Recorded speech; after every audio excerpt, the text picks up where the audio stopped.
Merci beaucoup. Thierry Michels.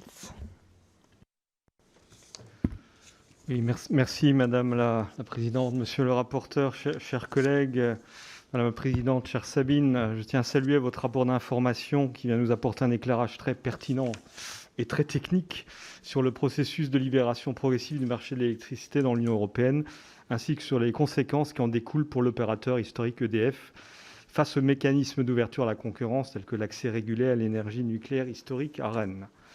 Je partage avec vous la conclusion qu'il nous faut trouver des leviers pertinents pour soutenir notre opérateur historique français EDF, qui aujourd'hui peine à trouver un équilibre financier et voit sa dette augmenter de 3 à 4 milliards d'euros tous les ans, comme vous le rappelez dans vos rapports d'information.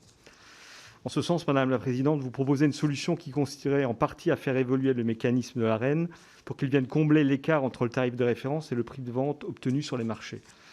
Madame la Présidente, qu'en pensez-vous que cette négociation de modification déjà entamée par notre gouvernement puisse aboutir? Et plus largement, comment s'assurer que la révision du mécanisme de l'Arenh ne s'oppose pas à la législation européenne sur les aides de l'État? Monsieur le rapporteur, cher Hubert, merci pour votre présence aujourd'hui pour la présentation de la PPRE. Si je n'en partage pas les conclusions et recommandations, elle a le mérite de nous permettre d'échanger sur la thématique ô combien importante qu'est la politique européenne de l'énergie. La crise sanitaire que nous subissons n'a pas altéré l'ambition affichée par l'Union européenne de s'imposer comme une puissance verte.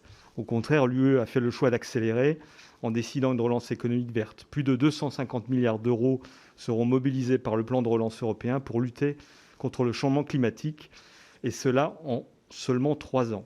Il s'agit là du plus gros investissement écologique jamais décidé en Europe. C'est pourquoi ma position vis-à-vis de votre proposition de résolution est critique, puisque cette dernière, en fait, s'oppose au marché intérieur européen de l'énergie, dont l'un des objectifs est justement la promotion de l'efficacité énergétique et un mix énergétique plus vert. Ayant été rapporteur d'une mission d'information relative à la transition énergétique au sein de l'Union européenne en 2018, je reste persuadé que nous ne pourrons réussir notre transition énergétique et climatique que si nous allons à l'encontre des politiques européennes. Monsieur le rapporteur, ne pensez-vous pas qu'il serait plus opportun de se saisir de la présidence française du Conseil de l'Union européenne afin d'accélérer le déploiement du Green Deal? Je pense notamment à une des propositions que j'avais formulées, à savoir l'augmentation de la part d'énergie renouvelable de 32% à 35% dans le mix énergétique de l'UE à l'horizon 2030. Je vous remercie.